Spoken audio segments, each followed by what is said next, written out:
Bonjour ou bonsoir, selon l'heure à laquelle vous nous regardez. Je suis votre chroniqueuse audio et animatrice de podcast à l'ODJ Média. Aujourd'hui, j'ai l'honneur de vous lire fidèlement une chronique signée par Saïd Temsamani. Elle s'intitule Al-Haouz, quand la résilience balaye le nihilisme, qu'on écoutera ensemble dans ce podcast. L'auteur commence son article ainsi: il est des critiques faciles qui n'ont pour seul mérite que de briller par leur immédiateté. Affirmer qu'Al-Haouz aurait été oublié parce que d'autres chantiers se sont réalisés plus vite, c'est réduire à une image simpliste la complexité d'une reconstruction post-catastrophe.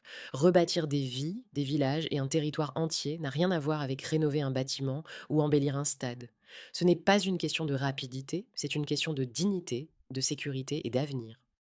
Dans les villages d'Al-Haouz, chaque maison reconstruite raconte l'histoire d'un engagement collectif, chaque route restaurée rétablit un lien vital entre les habitants et le monde extérieur.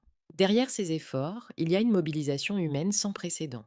Ingénieurs, ouvriers, associations, autorités locales et habitants eux-mêmes unis pour un seul objectif: que la tragédie d'hier ne détermine pas la vie de demain. L'auteur ajoute ainsi: la résilience n'est pas instantanée. Elle se construit pierre par pierre, foyer par foyer, route après route. Elle exige patience, rigueur et vision.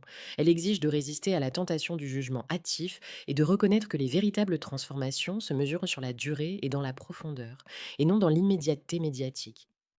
Al-Haouz incarne cette leçon universelle: la force de la communauté face à l'adversité, la capacité d'une société à protéger ceux qui sont tombés, à restaurer la confiance et à offrir un avenir. Chaque famille qui retrouve un foyer, chaque enfant qui peut à nouveau dormir en sécurité, chaque route rouverte, chaque village reconnecté est un pied de nez au fatalisme et au nihilisme. L'auteur conclut ainsi: ceux qui se complaisent dans les critiques simplistes oublient que la véritable grandeur d'un pays se mesure à sa capacité à se relever et à élever ceux qui en ont besoin. La reconstruction d'Al-Haouz n'est pas seulement un chantier. Elle est un symbole de solidarité, un manifeste de persévérance et un triomphe sur le désespoir. Dans ce modèle, le nihilisme n'a pas sa place. La leçon est claire: reconstruire, c'est recréer la vie, et la vie ne se mesure jamais à la vitesse des apparences. Elle se mesure à la profondeur de l'engagement et à la dignité que l'on offre à chaque citoyen. Et sur ce plan, Al-Haouz est exemplaire. Voilà, vous venez d'écouter fidèlement la chronique de Saïd Temsamani. Je vous donne rendez-vous très bientôt pour une nouvelle chronique à l'ODG Média.